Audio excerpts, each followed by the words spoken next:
चलो Shreya, same question आपके लिए भी जो हमने वर्णिका से डिस्कस किया था कि कहीं ना कहीं अगर हम पुराने ढर्रे पर चलते रहें किसी भी चीज़ के तो वो धीरे धीरे विलुप्ति की तरफ चली जाती है, क्योंकि जो नवीनता है, जो भी नए चेंजेस हो रहे हैं, जो भी परिवर्तन हो रहे हैं, उसके साथ हमें सामंजस्य बिठाना पड़ता है। तो कथक में क्या वो स्कोप है, आपको क्या लगता है? जी मैम, मेरे अकॉर्डिंग तो है, क्योंकि क्रिएटिविटी तो हम लोग अपने अकॉर्डिंग डाल ही सकते हैं कुछ भी। मेन होता है कि हमें सीखना, हमारा बेस क्लियर करना, हमारा बेसिक क्लियर करना, हमारी नॉलेज मतलब एकदम पावरफुल बनाना। उसके बाद प्रैक्टिस, इसीलिए इतना बड़ा कोर्स होता है, इतने सालों का होता है। प्रैक्टिस से इम्प्रूव करता है, वो एक इंसान पे डिपेंड करता है। जैसे मैंने सीखते सीखते सिखाना स्टार्ट कर दिया, उसमें ऐसा नहीं है कि मैं जो मेरी मैम ने सेम सिखाया है मैं वही सारी चीज़ें वहाँ जाके सेम इम्प्लीमेंट करूँ, नहीं। कुछ वहाँ से उठाई, कुछ अपना दिमाग लगाया, नॉलेज जो भी हमें हमारी मैम ने दी है वो, हाँ मतलब वो नॉलेज उस पर अप्लाई करी, न्यू स्टेप्स क्रिएट करे म्यूज़िक के अकॉर्डिंग। उसके बाद मतलब जो भी हमें वहाँ पे क्रिएटिव दिखाना होता है कि भाई यहाँ पे ये फॉर्मेशन आ सकती है, इससे क्रिएटिव लगेगा या कुछ भी, तो हम उसमें डाल सकते हैं। उसके लिए आपका जो मेन होता है वो नॉलेज होती है कि आपको उस चीज़ की ना एकदम 100% नॉलेज होनी चाहिए, तभी आप लोग मतलब अपना कुछ भी इनोवेशन उसमें कर सकते हैं। मीन्स नॉलेज से मैं यहाँ जो समझ पाई हूँ वो ये है कि हमें उसकी जो जड़ है, उसकी जो मौलिकता है, उसका ज्ञान होना चाहिए कि कौन सी चीज़ हमें हिलानी है, कौन सी हमें नहीं हिलानी है। कहीं ना इतना परिवर्तन ना करें कि वो अपनी मौलिकता खो दे, यानी कि बैलेंस हमें बनाकर चलना है कि अपने हमें बिल्कुल ब्रेक नहीं करना है, बिल्कुल उन ब्रेक नहीं रूल्स को साथ साथ लेके चलना है। सारी चीज़ें जो मतलब हमें स्टार्टिंग में सिखाई जाती हैं, करते टाइम सिखाई जाती हैं, रूल्स रेगुलेशंस डेफिनेशंस, और आपका किस टाइम पे क्या कुछ भी स्टेप आना है, वो सारी चीज़ें तो वो हमें एकदम मेंटेन करके रखनी है। एक अपील मैं आप लोगों से ही कराऊंगी, क्योंकि आप कथक आपके लिए उपासना है, आराधना है, अध्यात्म है, साधना है, आपका कैरियर है, आपके लिए सब कुछ है, क्योंकि आपका नज़रिया दूसरा है कथक के लिए। लेकिन अभी क्या हो रहा है कि जिनको ज़्यादा नॉलेज भी नहीं है, केवल कुछ रील्स के लिए, कुछ व्यूज़ के लिए कोई भी कथक के साथ छेड़छाड़ कर रहा है।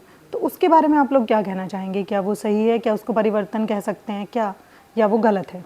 वो मेरे हिसाब से अगर देखा जाए तो मैम गलत है। किसी भी चीज़ का आधा अधूरा ज्ञान तो सही नहीं होता है हमारे एक पर्सन को डेवलप या उसकी पर्सनालिटी डेवलप होने के लिए। और सेकंड थिंग, सोसाइटी पे भी एक गलत इफेक्ट पड़ रहा है। मतलब ये हमारा कल्चरल डांस है, हमारा रिलीजन मतलब इससे बहुत ज़्यादा इफेक्ट हो जाता है अगर हम, भावनाएं आहत होती हैं। हाँ, तो इससे अब लोग क्या सोच रहे हैं कि सेमी क्लासिकल परफॉर्म कर लेते हैं, बॉलीवुड बीट्स पे सेमी क्लासिकल रील्स अपलोड कर दी हैं, थोड़ा थोड़ा सीख लिया। दूसरे लोग भी ये सोच रहे हैं अरे यार ये इतना इजी है, इसमें तो कुछ करना ही नहीं है, जाओ 2 दिन क्लास लो, एक छोटी सी 30 सेकेंड्स की रील बनाओ, अपलोड कर दो, चली चली, नहीं चली नहीं चली। तो ये चीज़ गलत है। आपको अगर आप कोई भी चीज़ कर रहे हो तो उसकी नॉलेज स्टार्टिंग से लेके एंड तक नॉलेज होनी आपकी बहुत ज़रूरी है। बाकी जितने भी मतलब ऐसा नहीं है कि बहुत 1% या 2% ही लोग हैं जो मतलब सिर्फ सीख रहे हैं इंडियन क्लासिकल डांस या उसके बारे में उनको नॉलेज है, ऐसा तो नहीं है। बहुत लोग हैं तो वो मतलब फालतू में तो नहीं सीख रहे हैं, उनको कुछ लगता ही होगा कि आगे जाके हमारा करियर हो सकता है, हमें नॉलेज गेन हो रही है इस चीज़ की। मतलब मेरे कहने का सिंपल ये चीज़ है कि ये चीज़ गलत है, सोसाइटी काफ़ी इफेक्ट हो रही है इस चीज़ से। ठीक है आप करो, लेकिन उस चीज़ में पूरा डीपली जाना बहुत ज़रूरी होता है। वही मैं कहना चाहती हूँ कि बहुत केवल एक नृत्य नहीं है, पहले से ही मैं इस बात पे फोकस कर रही हूँ कि केवल एक नृत्य नहीं है, ये किसी की साधना हो सकती है, तपस्या हो सकती है, और बहुत पुरातन परंपरा है हमारी, एक धरोहर है जिसको हमें बनाकर रखना है। और परिवर्तन हम करें लेकिन जानकारी रखें कि उसकी मौलिकता को ठेस ना पहुँचे, किसी भावना जो उसकी मूल है वो कहीं ना कहीं ख़त्म ना होता चला जाए। हम उसको अपने हिसाब से आधे अधूरे ज्ञान को लेकर उसके साथ छेड़छाड़ बिल्कुल ना करें। ये आप सबके एक कह सकते हैं कि कथक कम्युनिटी की तरफ से या ऐसे बच्चों की तरफ से आपसे विनम्र निवेदन है कि ऐसा बिल्कुल ना करें, क्योंकि कहीं ना कहीं हमारी जो कल्चर है उसके लिए जो नज़रिया है वो लोगों का बदल जाता है, जो कि बिल्कुल गलत है। तो चलिए, बहुत ही अच्छी यात्रा रही और आगे हम इसको बिल्कुल कंटिन्यू करेंगे कथक की। और जैसे कि अभी हम समरी पर अगर जाने तो मैं जितना समझ पाई हूँ आप लोगों से बात करके कि कथक को हम एज ए कैरियर चुन सकते हैं। वो हमें खुशी देता है, हीलिंग पावर देता है, और जो हमारी यंग जनरेशन है जो कि आप लोग आप लोगों का ही नज़रिया जानने का मोटिव था आज के पॉडकास्ट का हमारा, कि हम जान सके कि यूथ जो है वो उसको किस तरीके से ले रहा है, माइंड को कॉन्शियसली। कॉन्शियस। तो आपके दोनों की तरफ से मैं अंतिम संदेश चाहती हूँ कि भाई आपका जो अंतिम जो है मैसेज क्या जाए कथक के लिए।